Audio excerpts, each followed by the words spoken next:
being poor is not a problem. If that's not a problem, then give me all your money to me. If being poor is not, if being poor is not a problem, I challenge you today to put all your wealth in my name. Will you do it? No. Being poor is a problem. So don't tell this sister. Please don't say being poor is not a problem. Because you are rich.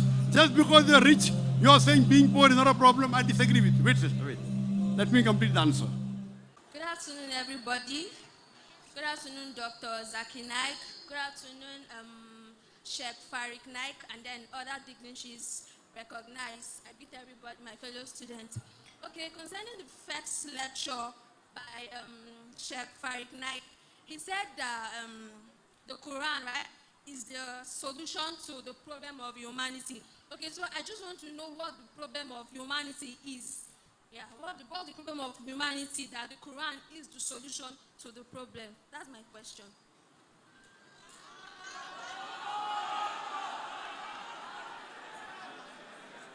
Do you want Farik to answer or me to answer? Sir, anyone, I don't know, can answer.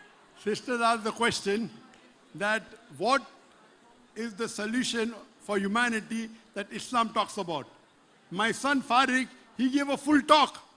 Islam has the solution for alcoholism. Islam has the solution for drug addiction. Islam has the solution for pornography. He mentioned all that. I think you didn't hear his talk. Sir, I did not hear it. You didn't hear it. Okay. So you don't intend me to repeat his full talk again. So he gave examples how... Okay. Sir, sorry. What's actually the problem of humanity that Quran is the solution to? Yes, humanity has many problems. For example, humanity has more number of women than men. If every man marries one woman, there will be yet many women who will be unmarried.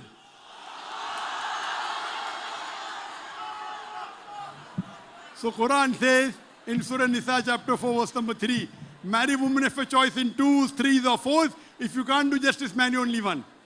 Okay, sorry, sir. Sorry. Let me complete the answer. So the full answer is in detail. I'm saying in short.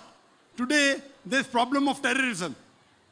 Surah Quran gives the solution. Surah Ma'idah chapter 5 verse number 32. If anyone kills any other innocent human being, except be for murder or for corruption of land, it's as though he has killed the whole of humanity. If any human being, Muslim or non-Muslim, kills any other human being, Muslim or non-Muslim, it is as though he has killed the whole of humanity. And if anyone saves any other human being, whether Muslim or non-Muslim, innocent human being, he saved the whole of humanity. There is no scripture in the world, not even the Bible, which has any verse close to this verse of the Quran. Isn't this the solution for terrorism? Yes or no? Okay, sir. Today, the problem of alcoholism. Every year, more than 4 million people die because of alcohol. Quran, in the Bible, the first miracle Jesus Christ, peace be upon him, did was converted water into wine. Okay, sorry. We don't agree with that. We don't believe that Jesus Christ did this miracle. But the Bible says that. In the Quran, Allah says in Surah Ma'idah, chapter number 5, verse number 90, Ya ayyuhalladhina amanu, oh you believe, ennamal khamru wal maisuru, most certainly intoxicant gambling, wal anzab wal aslamu, dedication of stone, divination of arrows, rich to memory shaitan. These are Satan's handiwork.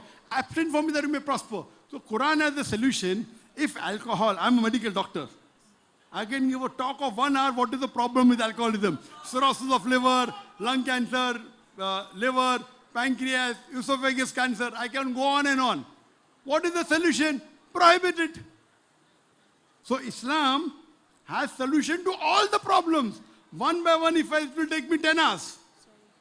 So my son pointed out few problems of humanity and gave the solution and told Islam is the solution to the problems of humanity. So if you want to hear the talk again, sister, you can go on the YouTube and type Farik Naik. Is Islam the solution for humanity? And you'll get the lecture. You can see it again and inshallah you'll be convinced. Okay, sir, please, can I say something?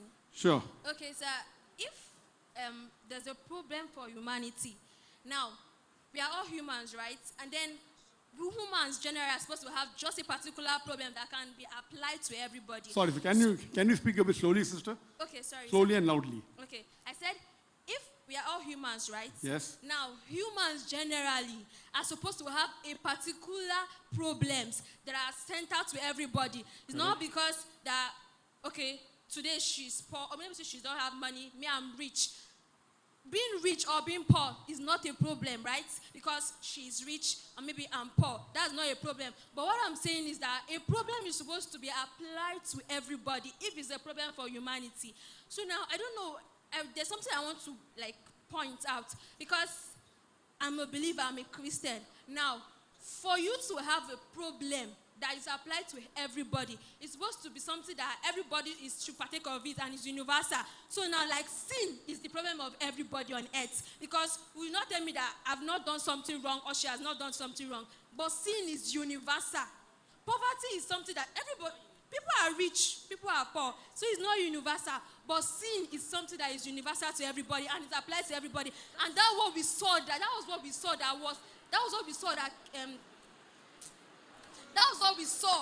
that Christ came to this earth. God came to fulfill on earth. I heard your question. I heard your question, sister. Okay, Sister is saying she is not talking about problems which are only to some people. Like she is rich, she is poor. It is a problem. Isn't she not a human being? It is a problem. It may not be a universal problem. I'll come to a universal problem afterwards. So Islam has solution to universal problem, even to individual problem. That's the beauty of the Quran. Being poor is not a problem. If that's not a problem, then give me all your money to me. If being poor is not, if being poor is not a problem, I challenge you today to put all your wealth in my name. Will you do it? No. Being poor is a problem. So don't tell this sister. Please don't say being poor is not a problem. Because you're rich. Just because you're rich, you're saying being poor is not a problem. I disagree with you. Wait, sister, wait. Let me complete the answer. So being poor is a problem. What is the solution? I do agree everyone is not poor. What is the solution? Zakat. Every rich person who is saving of more than s.a.w level,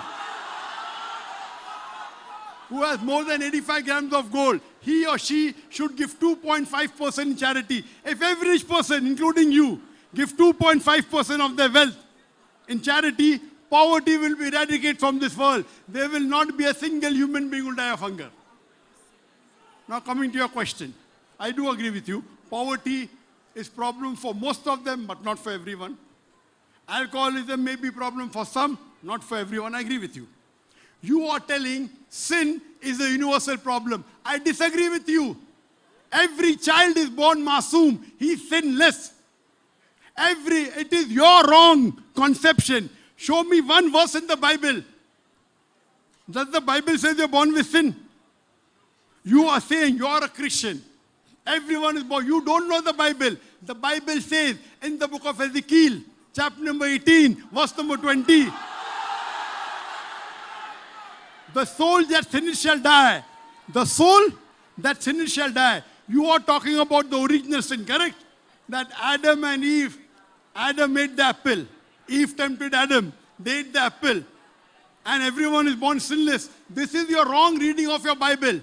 What the Bible says in the book of Ezekiel. Sister, I'm quoting from my memory. God-given computer. You can open your Bible if you want. You're a Christian, correct? Yes, I'm a Christian. In practice, I'm more Christian than a Christian than you. In practice, if Christian means following the teachings of Jesus Christ, I'm more Christian than you. I'm coming to your reply. It's mentioned in the book of Ezekiel, chapter number 18, verse number 20. The soul that sinners shall die. The son shall not bear the iniquity of the father, neither the father shall bear the iniquity of the son. That means the son shall not bear the sin of the father, neither the father shall bear the sin of the son. But if the person turns back, he shall not die. So that means, according to the Bible, sin is not inherited. In Islam, every child is born as a masoom, even if he's born to a Christian parent, born to a Hindu parent, born to a Jewish parent or a Muslim parent. That child is sinless. So I disagree with you that sin is a universal problem. After he grows, because the beloved Prophet said, and if a person is a child And if he does something in ignorance, the pen is lifted. He is not responsible. He is not. If a small child does something who's 3 years old, if he does a mistake, he is not to blame. So in Islam, everyone is not sinless. That is your false teaching of the church. The Bible also says, the soul that sins shall die.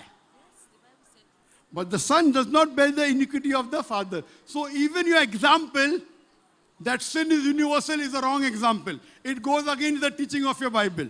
But Islam has a solution even for sin. Islam, if you want to stay away from sin, follow the Quran. Follow the Quran. Quran has the solution to stay away from sin. Sin means anything you do in which you get a punishment. Follow the Quran. The Quran shows you what is good for a human being, what is bad for a human being. Hope that answers the question. Let's give other people a chance.